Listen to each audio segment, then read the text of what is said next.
દેશના શિક્ષણ મંત્રીના એક નિવેદનથી શરૂ થયેલી એક પોલિટિકલ મૂવમેન્ટ જે હાલ સોશિયલ મીડિયામાં ખૂબ જ વાયરલ થઈ રહી છે, જેના કેન્દ્રમાં ઝેન્ઝી છે, દેશના યુવાનો છે, જે આ મૂવમેન્ટમાં સરકારની વિરુદ્ધમાં મહિલાઓ અને યુવાનો માટે પ્રશ્નો ઉઠાવી રહ્યા છે।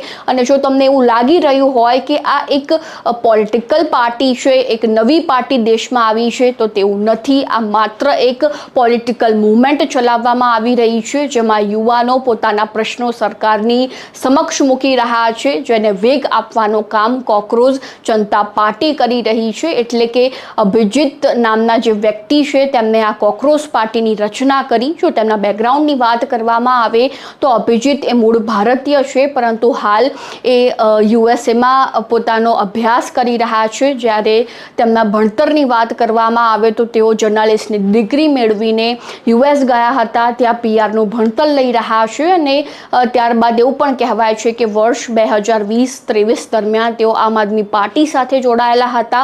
એટલે પ્રશ્ન અહીંયા એ થઈ રહ્યો છે કે શું આ પોલિટિકલ મૂવમેન્ટની પાછળ આમ આદમી પાર્ટી છે કે કેમ? આ મુદ્દે તમારું શું કહેવું છે એ પણ અમારા કોમેન્ટ બોક્સમાં જણાવી દેજો ને